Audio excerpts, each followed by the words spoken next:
Halo semuanya, ini video seri lain ya. Kalau tadi saya sempat membahas analisa-analisa saham, video yang ini saya khusus untuk membahas entry exit strategi dan akan saya berikan tambahan lainnya, yaitu di sini ya. Jadi saya nggak gabung dengan analisa saham supaya teman-teman lebih fokus nih. Jadi untuk yang ingin mendengar analisa saham aja silakan. Kalau yang di sini ini nggak fokus dengan analisa saham untuk besok ya. Jadi kita lebih mempelajari data-data yang ada atau data histori karena kita teknika analisa adalah mempelajari data atau histori yang sudah berlalu. Sebelum saya mulai ke ininya, ke materinya, maka saya sudah mempersiapkan nih pertanyaan yang biasanya paling sering ditanya sama teman-teman, yaitu, "Miss atau Ci, ngapain kita pelajari histori? Itu kan udah lewat," gitu loh. "Saya maunya yang bisa langsung besok dapetin saham-saham yang arah." Nah, pasti teman-teman, merasa seperti itu ya. Kalau ada yang merasa seperti itu, maka coba ini teman-teman pikirkan, ini tuh pertanyaan seperti ini seakan-akan kayak teman-teman tuh nanya sama dokter, "Dok, ngapain dokter simpen saya punya medical history? Itu kan udah lewat, saya udah sakit, sekarang udah nggak sakit, ngapain dokter simpenin medical history saya?" Gitu. Seolah-olah teman-teman ngomong seperti itu ya, bahwa history itu nggak penting, maka medical history juga nggak penting. Nah, sekarang pikirkan kembali, penting nggak? Gitu. Dan contoh lainnya, misalnya itu seolah-olah teman-teman mempertanyakan ke analis dari BMKG. Ngapain kamu analisa data dari tsunami yang ada di Aceh? Itu kan udah lewat. Kejadiannya udah terjadi gitu loh. Lu nggak bisa berbuat apa-apa lagi. Itu udah kejadiannya udah keburu terjadi. Ngapain lu simpen data-datanya? Ngapain lu analisa kembali kejadian yang udah terjadi gitu loh. Seakan-akan teman-teman tuh bertanya seperti itu. Jadi kalau teman-teman bertanya, "Miss atau Ci, ngapain kita pelajari hal yang udah terjadi?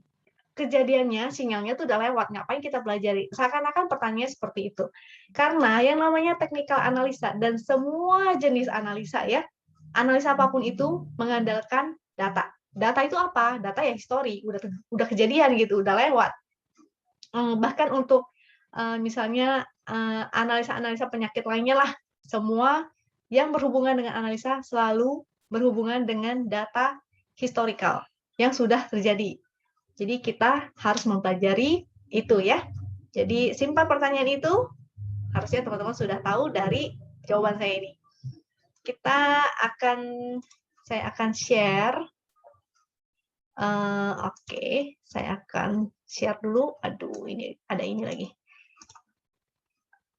Jadi ini, saya akan share yang ini dulu ya, how to survive in stock market. Jadi supaya teman-teman mungkin kalau ada yang merasa sulit sekali, apalagi untuk angkatan corona yang awalnya happy-happy dari market yang crash, sempat turun ke bawah, terus dapat cuan, tiba-tiba cuannya habis semuanya. Lalu ada yang merasa gagal, ada yang merasa putus asa dari semua yang misalnya udah putus asa dari pekerjaan utamanya hilang, habis itu memutuskan untuk masuk ke trader, menjadi trader untuk trading di market ini, dan merasa putus asa juga karena gagal dihadapi oleh market yang sedang sideways seperti ini. Maka ini saya kasih dulu supaya teman-teman tidak putus asa ya, bahwa pembelajaran itu sifatnya nggak singkat. Semua yang perlu dipelajari itu nggak bisa terjadi dalam beberapa hari atau beberapa bulan aja ya. 1 tahun itu sangat singkat sekali. How to survive in stock market. Jadi mudah-mudahan dengan ini teman-teman bisa survive di stock market dan mungkin 10 tahun lagi kita ketemu teman-teman sudah sukses di stock market. Yang pertama, akui bahwa kita belum mampu untuk jadi full-time trader maupun scalper. Karena rata-rata orang yang berubah profesi, tiba-tiba ingin menjadi trader, mereka biasanya tuh tergiur ya, dia ngelihat mungkin sosok yang ada di sosial media, wah dia cuannya 1 hari bisa berapa miliar, dia sebulan, taruhlah nggak sampai berapa miliar, sebulan masa sih gue nggak bisa dapetin 20 juta gitu, untuk mengganti pendapatan gue, penghasilan pekerjaan gue yang udah hilang kemarin, misalnya seperti itu. Jadi jangan ya, jangan menjadikan trading ini sebagai solusi dari masalah keuangan.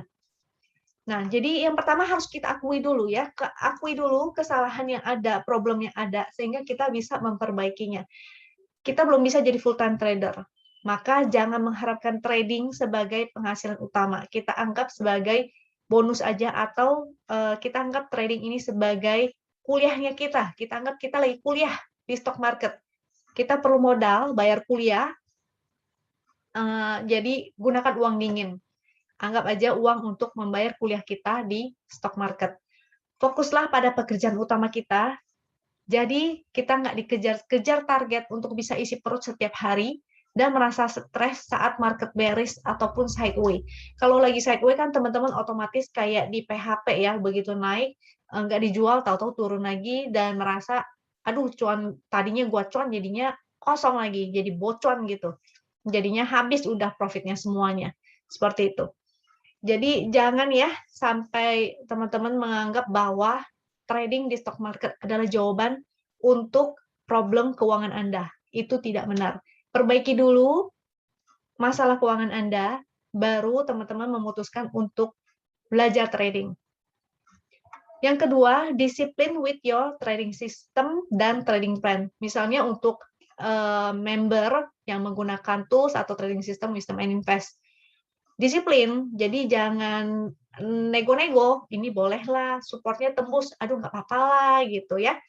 Itu jadinya tidak disiplin. Bisnis apapun yang nggak punya sistem akan kolaps. Jadi bisnis itu punya sistem ya, dan kalau nggak diikutin itu akan kolaps. Seenak-enaknya itu, seenak udel gitu ya. Udah punya sistem, udah dibikin SOP-nya, tapi semua dilanggar. Menurut teman-teman, oke nggak? Tentu enggak ya. Why do you think bisnis franchise bisa jadi besar? Ya karena sistem. Kalau nggak ada sistem, semua akan berantakan. Seenak-enaknya aja. Contoh lainnya kayak misalnya ayam geprek deh. Ayam gepreknya, teman-teman tahu kan franchise ayam geprek ya? Ini sudah banyak banget. Setiap rasa di setiap franchise itu pasti sama. Jadi ada SOP-nya. Gimana cara dia gorengnya, gimana cara dia sajikannya, dan sebagainya. Nggak bisa seenak udelnya kita gitu. Kalau kita sesuka-suka hati, itu nggak akan jadi franchise, nggak akan jadi besar. Karena tidak ada sistemnya. Jadi ingat, harus disiplin dan bikin trading system. Nggak pede dengan trading systemnya, misalnya itu, ini yang poin ketiga ya, misalnya teman-teman join nih di Win, tapi nggak yakin, ini trading system Win bagus apa enggak sih?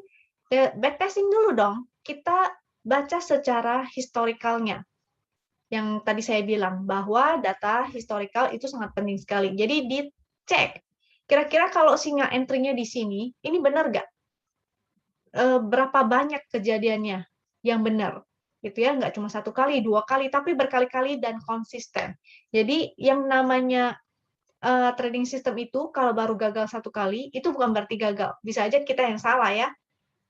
Kita harus cari tahu bagaimana cara menggunakannya secara benar. Dan kita backtesting juga. Jadi kita testing dulu gitu loh. Kira-kira benar nggak? Misalnya pakai 1 lot aja dulu untuk dites dulu. Kita baca data historikalnya, misalnya kalau setiap kali muncul sinyal ini, dia hasilnya seperti apa, floating profitnya berapa, itu semua kita cek, kita analisa. Jadi semakin sering kita latihan, maka akan semakin pede atau percaya diri ya saat kita ambil keputusan beli dan jual. Lalu yang nomor 4, disiplin dalam setiap trading. Trading system yang udah terbukti bagus, tapi nggak disiplin sama dengan nol. Contohnya, sinyal exit-nya sudah muncul, tapi kita nggak rela cut loss. Tahu-tahu udah dibawa swing turun, makin minusnya makin dalam. Atau udah tahu bearish, tapi maksa trading. Maksimalkan profit saat uptrend, dan stay away saat market bearish. Jaga aset agar nggak tergerus. Jadi kalau misalnya kita memang nggak bisa scalping, artinya kita adalah trend follower, kita swinger. Nah, namanya trend follower, tentu kita follow trend up, ya kan? Kita nggak follow trend down. Apakah mau kita punya porto dibawa terus turun ke bawah? Kan enggak.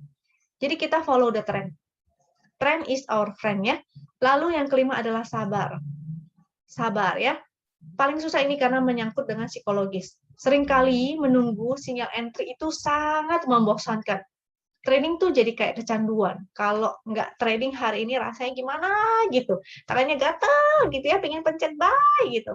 Akibatnya psikologinya goyah. Tangan pun gatal untuk klik buy. Tahu-tahu udah klik buy aja gitu. Karena apalagi teman-teman yang lain yang fast trading mungkin mereka udah pinter gitu fast tradingnya, lalu mereka bilang, wah gue cuan ini, wah gue cuan itu gitu. Kita sebagai swinger yang menunggu sinyal entry-nya belum muncul dan jadinya tuh terdorong ya nafsunya untuk beli juga. Yang keenam, buat jurnal trading dan review hasil tradingnya. So you will know why your trade was right and why it was wrong. Jadi tahu ya salahnya kemana, kenapa, salahnya kenapa, dan kenapa benar, biar teman-teman bisa di-review. Oh, ternyata kalau lagi begini, gue harusnya begitu. Sehingga teman-teman tahu nih, gue salahnya ternyata pasang stop loss-nya mungkin terlalu deket. Atau mungkin, oh ternyata gue salah, gue belinya di area resist. Atau gue ternyata money management-nya yang salah. Gue nggak beli cicil, gue HK, dan all in lagi. Nah, itu harus dibenahi ya. Kalau kita nggak tahu problemnya apa, kita nggak bisa memperbaikinya, nggak bisa mencari solusinya. Seperti itu. Yang ketujuh, do not overtrade. Jangan berlebihan trading ya. Saat keputusan trading dirasa nggak benar, jadi waktu kita jual dia malah naik, dibeli malah turun. Aduh, tadinya nggak ada yang benar nih. Hari ini boncos, besok boncos, besoknya lagi boncos.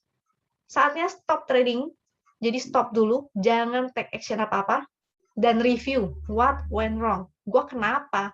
Apakah karena psikologis gue lagi nggak bener, gue lagi merasa sedih, gue merasa depresi, ada problem di rumah mungkin, stop dulu tradingnya. Atau mungkin trading system, atau mungkin kita punya strategi salah, ya. Jadi bisa aja lagi downtrend, lalu kita salah milih sahamnya, itu bisa aja. Jadi kita harus stop dulu, take a step, mundur, dan kita review lagi. Gue salahnya di mana dan kenapa jadinya gue trading berantakan terus. Oke? Cari problemnya di mana, baru kita bisa menemukan solusinya. Nomor 8, banyak belajar. Harus banyak belajar ya. Kalau mengharapkan stock pick aja, teman-teman nanti setiap trading jadinya akan tanya terus. Min atau Mimin ya, admin gitu maksudnya, atau misalnya siapalah gitu mau ikut grup stock pick mana gitu A B C D ya, akan tanya terus, bos di mana nih supportnya, gue harus beli di mana, jualnya di mana, resistnya di mana gitu. Jadinya keputusan jual dan beli lambat, tahu-tahu sahamnya udah ARB atau udah keburu arah. Misalnya kayak contohnya ada mentor yang bilang beli saham A ya, terus sahamnya udah naik, baru dia tanya belinya di berapa gitu kan. Kan telat banget, woi keretanya udah jalan gitu loh. Atau misalnya udah diinfoin saham B exit ya, exitnya di berapa gitu. Jadinya tahu-tahu sahamnya udah keburu ARB. Dan segala action yang kita ambil jadinya sangat lambat sekali. Kalau mesti terus-terusan tanya. So, harus belajar ya, tetap belajar. Bahkan trader-trader yang udah senior pun mereka tetap terus belajar. Selalu ada hal-hal baru di stock market. Oke, yang nomor 9 itu hanya bercanda aja. Demikian kura-kura. Kita masuk ke ininya ya.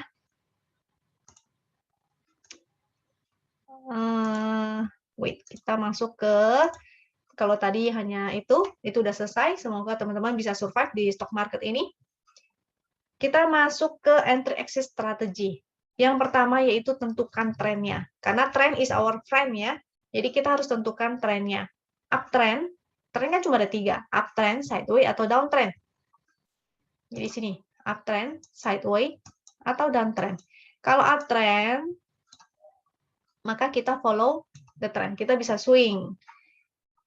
Lalu kalau sideway artinya kita tektokan. Tektokan ini artinya kita beli di support, jual di resist. Sebetulnya sih semua prinsipnya tetap ya, beli di support, jual di resist. Cuma kalau sideway kan gerakannya begini nih, menyamping. Jadi kita tektokan aja, itu bahasa gaulnya. Beli di sini, jual di sini. Beli di sini, jual di sini. Downtrend, ketika downtrend kan gerakannya begini. Kalau bisa sih kita avoid aja, kita hindari. Atau kalau yang udah terbiasa, maka bisa lakukan fast trade ataupun scalping. Ini agak berbeda ya. Kalau scalping dia hanya beberapa tick, cuan kabur, cuan kabur. Kalau fast trade masih bisa mungkin dia beli pagi, jual sore, beli hari ini, jual besok, atau 1-2 hari dia baru jual, itu namanya fast trade. Lalu yang kedua, tentukan trading style. Sebenarnya teman-teman ini style-nya apa? Swing kah? Fast trade kah? Atau malah investor? Kalau masih belum tahu, maka cari tahu dulu. Kalau belum bisa fast trade, baru belajar, maka swing aja dulu. Ya, karena kita harus berangkat dari yang paling mudah untuk dilakukan. Sebetulnya sih nggak mudah juga ya. Kalau dibilang swing mudah, swing juga nggak mudah. Disuruh tunggu di support, mana tahan kan? Nah, jadi psikologinya ini yang dipermainkan. Jadi belum tentu semua orang bisa jadi swinger ya, disuruh tunggu di support, nggak mungkin bisa ditunggu. Yang ada dia main HK aja. Jadi itulah sulit juga ya, gampang-gampang susah sebagai seorang swinger. Cari tahu dulu stylenya. Kalau nggak bisa pantau market, maka otomatis Anda sudah masuk dalam tipe swinger. Jangan dipaksain kalau nggak bisa pantau market, tapi tetap mau fast trading. Itu artinya Anda udah tahu itu di situ rel kereta, tapi tetap mau nyebrang. Keretanya udah mau lewat, tetap mau nyebrang ya. Nomor 3, where to buy. Tentu area beli adalah di support. Bukan di resist ya, tapi support ini ada banyak nih.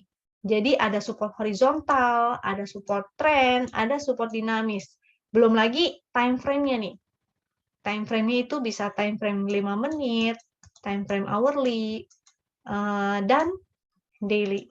Jadi beli di support, tapi harus ingat supportnya ada di mana. Ya, kembali lagi nanti ke trennya. Trennya apa? Where to sell, di mana jualnya? Ya tentu di resist jualnya. Resistnya di mana? Nah, ini ada resist horizontal, ada resist trend, dan resist dinamis. Dinamis itu bisa seperti garis win. Yang terakhir itu trading plan. Bikin trading plan ya, kalau nggak punya trading plan itu ibaratnya kamu mau buka bisnis, terus planningnya apa? Mau jual apa? Mau jual berapa? Modal kamu berapa? Terus biaya bulanannya berapa? Nutup enggak? Gitu ya. Kalau nggak ada planningnya, maka itu bukanlah sebuah bisnis. Teman-teman berjudi aja gitu. Area cicil buy-nya. Jadi tentukan area cicil buy-nya, area targetnya atau cicil sell di area mana. Jadi bisa berupa supply and demand ya. Area stop loss-nya, stop loss-nya di mana? Lalu kalau udah cuan, ini bedanya kalau stop loss itu kita belum profit, trailing stop itu kita udah profit ya, tinggal dikasih trailing stop. Ini seringnya nih, jarang banget orang pasang trailing stop. Ya, itu ada kesalahan juga. Kalau udah tahu problemnya di situ, maka cari solusinya. Yang terakhir, money management ini juga sering. Orang tidak money management, tidak beli cicil, tidak jual cicil. Yang ada all in, udah kayak judi beneran, all in gitu ya. Ada chip di meja judi terus langsung didorong ke depan, all in. Terus tahu habis semuanya. Oke. Jadi kura-kura lagi kan. Kurang lebih itu. Kita sekarang bahas ke sahamnya nih. Areanya ya. Ini saya kasih contoh beberapa. Win Agro.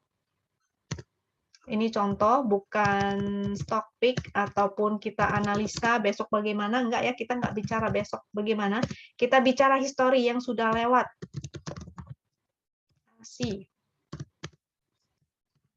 Win BBNI. Agro. Ini saya kasih lihat agro supaya teman-teman ingat-ingat lagi tadi saya ngomongin apa. Ayo, lupa. Tentukan tren ya. Kita harus tahu trennya dulu. Walaupun di chart win itu memang ada trennya, jadi di sebelah sini ada trennya ya. Tapi bagaimanapun ini kan namanya robot. Sekarang saya tanya, kalau misalnya ada robot ngepel. Menurut kamu lebih bersih mana? Sama pel sendiri. Tentu lebih bersih pel sendiri kan? Nah, ini juga ada bantuan dari tools, ada bantuan dari robot, tapi tetap ya kita yang bisa mikir, kita diberikan akal sehat, kita bisa setidaknya tahu. Jadi kita harus tahu ini trennya tuh apa. Jangan benar-benar berpatokan atau berpegangan satu-satunya ke tools. Kita harus punya setidaknya basic tentang tren, tentang support dan resist. Itu hal-hal yang basic banget. Awal-awalnya mungkin teman-teman nggak tahu, masih bisa dibantu. Di sini ada support resistnya sebagai bantuan. Di sini ada trennya sebagai bantuan. Tapi kita harus belajar ya, bertumbuh. Jangan begitu-begitu aja. Ini awalnya memang kita menggunakan tools, menggunakan chart, pelan-pelan kita belajar. Trennya, kalau di sini sih sudah ada tren. Ini kelihatan ya, kalau tren up, bentuknya seperti itu. Kalau tren sideways, seperti ini, karena dia bergerak ke samping seperti di dalam kotak, di box datar-datar aja ya. Lalu tren down sudah di sini juga ada bantuannya, yaitu berupa area ini. Ketika dia bergerak di dalam area ini, maka kita bisa gunakan tadi supportnya ya. Apa aja tuh? Tentukan tren. Oke, tentukan tren sudah. Kalau uptrend, follow the trend. Sideways, take top. Downtrend, avoid atau fast trading dan scalping. Jadi contoh tadi di agro, kalau downtrend, avoid. Oke? Kalau uptrend, maka follow the trend. Kalau follow the trend, itu paling gampang sebetulnya menggunakan support. Bisa pakai support dinamis. Support dinamis itu yang garis win ya. Di sini sebagai support. Kalau udah cuan, maka jadi trailing stop. Atau kita pakai support trend. Kalau keluar atau candle-nya sudah keluar breakdown dari garis win atau dari channel, maka out. Artinya ini harusnya sudah out di sini. Sudah exit. Lalu misalnya teman-teman bingung, setelah exit ini trennya apa? Misalnya ini belum ada ya. Kalau masih belum tahu, maka wait and see. Jangan langsung ambil action. Wait and see dulu. Dia mantulnya di mana? Setelah ada pantulan, dia bikin low dan bikin high, baru ketahuan support dan resistnya sekarang di mana. Karena udah berubah trennya ya. Jadi ketika dia high-nya di sini, dia kepentok di sini, maka ini menjadi area resist. Turunnya seberapa dalam? Nah, ini di sini jebol. Sampai di sini baru dia naik lagi. Ada pantulan. Ya, 3 candle merah, habis itu baru naik up. Ini resist artinya SOS. Karena support kuat, begitu dijebol, artinya dia menjadi resist kuat juga. Dan ketika sudah terbentuk, jadi saat itu mungkin sudah terbentuk ya, ada kotak area berwarna pink ini, ungu ini. Nah, oke, berarti udah tahu nih, range area. Range area itu artinya harganya tuh bergerak di range berapa. Jadi kalau di sini kan artinya range area juga. Ups. Kalau di sini kan berarti range area juga. Artinya harganya ya di situ-situ aja. Ke sini, ke sini, ke sini. Jadi dia bergerak di dalam range itu. Kalau sideways seperti ini, artinya dia bergerak di dalam range itu. Ya. Kalau downtrend ya kita abaikan aja. Jadi seperti itu. Misalnya udah terlambat entry-nya. Harganya udah keburu naik nih. Jangan khawatir. Support itu banyak ya. Kalau memang uptrend, kita nggak perlu khawatir kita terlambat masuk. Kalau sungguhan uptrend. Contoh di sini, ini sinyalnya sudah mulai muncul. Belum ada momentum. Tapi ketika dia muncul momentum di sini, wah telat nih harganya udah naik. Don't worry. Kita tunggu di area support. Harganya naik, dia koreksi kembali ke area support win. Momentumnya masih menanjak. Pixelnya masih ada. Ketika mantul, kita bisa ikutan.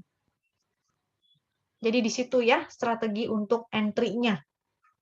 Kalau dia lagi uptrend. Jadi paling penting itu trennya dulu. Setiap dia di atas garis wing, artinya dia uptrend. Kalau dia kusut di tengah-tengah, jadi candle-nya bolak-balik, itu artinya dia sideway. Kalau dia berada di bawah garis wing terus, artinya dia downtrend. That's the easy way, the easiest way ya untuk menganalisa ini trennya sebenarnya apa. Kalau di bawah garis wing line, artinya dia downtrend. Kalau di atas wing line, artinya dia uptrend. Kalau kusut, candle-nya bolak-balik gitu, artinya dia sideway. Seperti itu. Exit strateginya paling mudah sih kalau misalnya kita trend follower ya, ini ya, entry ketika ke support, dan exit ketika dia jebol support trend ataupun support dinamis. Kalau sideway maka ya beli di support, jual di resist atau cuan kabur dulu. Contoh lainnya selain agro, LPPF. LPPF ini jadi begitu di atas garis wing dia uptrend, di bawah garis wing dia downtrend, di atas garis wing uptrend ya. That's the easiest way untuk menganalisa sebenarnya dia lagi trend apa. Paling bagus itu di atas garis wing. Kalau sideway artinya dia akan kusut. Kayak di sini ya, kusut ya. Dan seperti bergerak di dalam sebuah kotak. Kalau seperti itu artinya beli di support, jual di resist. Jangan lupa step selanjutnya adalah kalau udah tahu trennya, tadi apa nih? Tentukan trading style. Karena ini pengaruhnya ke time frame. Kalau swing kita gunakan daily, weekly, paling besar weekly ya, cukup. Biasanya sih pakai daily aja, atau hourly di time frame kecilnya, misalnya kita mau entry nih. Oh, udah tahu nih area supportnya, kita mau entry di berapa, itu bisa pakai hourly juga, untuk cari support hourly dan kita entry, gitu. Fast trade. Fast trade tentunya pakai time frame kecil, 5 menit, 30 menit, 15, 30, dan hourly. Daily-nya untuk lihat tren. Sebagai investor maka teman-teman nggak hanya melihat technical atau mencari support dan resist, teman-teman harus mengikuti yang namanya fundamental, belajar fundamentalnya. Seperti itu ya, where to buy, di support, lalu bikin trading plan-nya. Tadi LPPF-nya sudah, itu the easiest way ya. Lanjut ASII. ASII, ini contoh. Dia ada channel downtrend, maka kita avoid. Channel downtrend, maka kita avoid. Atau kalau yang ingin trading juga, maka begini. Dia kan ada sudut kemiringannya dan ada support trendnya. Ya, beli di support, SOS. Beli di support, SOS. Seperti itu. Ini tren kecil. Di sini dia bertahan di atas garis wing. Memang sempat jebol sih di sininya, tapi dia mantul lagi dari support trendnya. Artinya kita bisa entry lagi. Bukan suatu kesalahan ya kalau misalnya kita kena trailing stop, lalu tiba-tiba sahamnya naik lagi. Don't worry. Semua orang pasti ngalamin itu. Jadi walaupun dia sudah breakdown, sudah kena TS kita, sorry bukan breakdown, berarti kena TS kita ya. Misalnya kita pasang TS dan dia kena gitu, kita kena prank. Dia udah turun lalu naik kembali, it's okay. Kita masih bisa mengejar atau ikut lagi, buyback, dengan catatan kita cek kembali, kita analisa kembali. Masih bagus gak nih? Kalau masih oke, foreign flow-nya bagus, momentumnya ada, lalu HKQ-nya masih bagus, kita bisa entry kembali. Dengan catatan entry-nya di area support ya, minimal area VWAP. VWAP itu apa? Volume, weighted, average price, atau harga rata-rata, ini yang paling mudahnya. VWAP-nya ada di sini. Dan harga rata-rata ini per hari. Jadi hari ini VWAP-nya dengan besok itu bisa berbeda. Sehingga misalnya kejadian di sini nih, contoh ya, besoknya naik lagi. Waduh, bagus nih, ternyata ada HK-nya, masih ada momentum, pikselnya juga jadi hijau. Saya mau entry, tapi di mana gitu ya, bingung. Maka cek VWAP-nya. VWAP-nya di berapa? Oh, VWAP-nya ternyata di 5150 misalnya ya, di area sini. Oke, pasang antrian. Pasang antrian artinya money management ya. Dan jangan hanya satu antrian. Misalnya ada satu, misalnya VWAP ya, 1.500, ini contoh doang nih. 5.100, terbalik. Misalnya 5.100. Kita pasang antrian, harganya sekarang misalnya, tunggu, kebalik. Tadi 5150 ya, VWAP. Sekarang harganya di 5.200 misalnya. Terus di bawah ada lagi. Jadi kita pasangnya 3 antrian. Mau HK dulu boleh, sedikit aja, misalnya 10%, supaya nggak ketinggalan aja. Atau mau 20%, itu silakan atur maunya bagaimana yang lebih nyaman. Lalu antri lagi di VWAP, misalnya 20% lagi. Dan di bawah ada lagi, yaitu porsinya lebih besar tentunya. Barangkali aja dia tiba-tiba ngedrop turun ke bawah VWAP, kita dapat. Gitu. Kalau kita berdapatnya di bawah VWAP itu artinya kita dapat dengan harga yang lumayan ya, kita dapat harga yang lebih murah. Misalnya 60% under VWAP. Seperti itu. Itu cara money management-nya. Atau tentukan area range. Jadi misalnya pakai area supply and demand itu juga bisa ya. Terutama untuk swinger bisa menggunakan area supply and demand. Contohnya kayak di sini. Jadi spekulatif buy di area sini karena area demand. Ini next-nya sih jauh banget ya. Supply and demand sebetulnya pada prinsipnya mirip dengan support dan resist, cuma dia berupa area. Artinya area-area untuk jual atau cicil jual dan area untuk cicil beli. Dia berupa area ya, jadi bukan berupa garis, bukan hanya satu angka. Nah, di area itulah kita cicil beli atau cicil jual. Contoh kasus lainnya misalnya BBNI. Kalau tadi kan yang agro dia naik terus ya di atas garis win. Kalau yang BBNI dia geraknya zigzag di dalam trading di dalam channel up. Jadi gerakannya seperti ini. Otomatis ini udah mulai sideways sih. Yang ini sideways ya. Otomatis kita beli di support, teman-teman harus tahu supportnya di mana. Nah, ini yang seperti tadi saya bilang, memang di sini ada bala bantuan, yaitu channelnya memang up ya, tapi kita sebagai manusia, kita harus bisa mampu melihat dan mengambil keputusan sendiri. Kira-kira si BBNI itu lagi apa trennya? Kalau di sini tren sideways to up, ini udah ada bala bantuannya, berdasarkan sistem, dia bantu menganalisa. Nah, di sini sebenarnya sideways-nya, dia berupa kotak, karena resistnya nggak lewat-lewat. Di sini ada jadi resist nih. Karena dia nggak lewat-lewat. Ini area sideways. Kalau sideways bagaimana? Maka teman-teman udah tahu strateginya. Kalau up, strong up, dia seperti agro. Strong up seperti agro, jadi berada di atas garis win terus. Kalau strong up seperti ini, kita bisa gunakan VWAP untuk entry. Atau pakai support di time frame kecil. Jadi misalnya kita gunakan time frame 5 menit atau yang hourly untuk cari area supportnya. Karena di time frame kecil misalnya seperti ini ya, itu ada support sebetulnya. Di seperti ini ada support sebetulnya. Jadi itu bisa kita gunakan. Oke, demikian kira-kira itu aja. Mudah-mudahan bermanfaat. Nanti kasih komen ya, kira-kira cukup nggak nih? Atau kalau nggak cukup, nanti saya akan tambahkan lagi sesi untuk entry exit strateginya.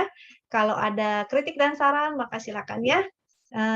Katakan di komen atau sampaikan di komen aja. Atau PM saya juga boleh. Atau misalnya kita bisa komunikasi di grup Telegram Wisdom and Invest juga bisa ya. Jadi kasih masukan supaya YouTube ini bisa menjadi lebih baik lagi.